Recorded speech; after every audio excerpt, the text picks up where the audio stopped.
দ্রোণী যখন প্রথম দিন জিয়াগঞ্জ শ্রীপাদ সিং কলেজে ভর্তি হয়েছিল তখন হয়তো সে ভাবতেও পারেনি যে জীবনের সবচেয়ে গভীর সম্পর্কটা এখানেই গড়ে উঠবে। ফিজিক্সের ক্লাসে পাশে বসা ছেলেটা ফিরোজ হোসেন, শান্ত, চশমা পড়া, সবসময় বইয়ে মুখ গুজে থাকা একটা গ্রামের ছেলে, কিন্তু মাঝে মাঝে দ্রোণীর দিকে তাকালে তার চোখে যেন পড়তে পারত হাজার হাজার না বলা কথা। প্রথমে বই, ক্লাস, প্রজেক্ট, এই নিয়ে বন্ধুত্ব, তারপর ধীরে ধীরে বন্ধুত্বটা ভালোবাসায় বদলে যায়। 3 বছর ধরে একে অপরের ছায়া হয়ে বেঁচেছিল তারা। দ্রোণী হাসলে ফিরোজের মুখেও ফুটতো আলো, ফিরোজ দুঃখ পেলে দ্রোণীর মনও ভারী হয়ে যেত। কিন্তু পৃথিবী এত সহজ নয়। দুজনের বাড়ি আলাদা, ধর্ম আলাদা, আলাদা সমাজ, আলাদা নিয়মে বাঁধা, একজন হিন্দু একজন মুসলিম। যেদিন বাড়ির লোকেরা জানলো সেই দিনই যেন আকাশ ভেঙে পড়লো ওদের মাথায়। ফোন কেড়ে নেওয়া হলো, দেখা নিষেধ, কথা বলা নিষেধ। তারপরেও চুপি চুপি চিঠি পৌঁছতো, মাঝে মধ্যে পুরনো ফেসবুক আইডিতে এক লাইনের মেসেজ, আরো একটু সময় দাও দ্রোণী, চাকরি পেলে আমরা একসাথে থাকবো। ফিরোজ তখন দিনরাত পড়াশোনা করছে, স্বপ্ন একদিন নিজের চেষ্টায় সব প্রমাণ করবে।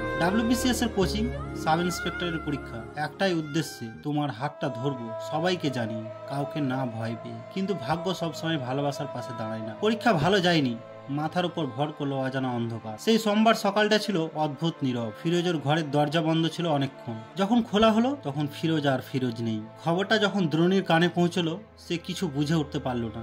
আকাশের দিকে চেয়ে চিৎকার করে বলল, তোমরা মিথ্যা বলছো, ও এমন করতে পারে না। কিন্তু সত্যি তখন পাথর হয়ে গেছে। তাকে বাড়ির লোক চোখে চোখে রাখছিল, কারণ সবাই বুঝেছিল ওর ভিতরে ঝড় বইছে।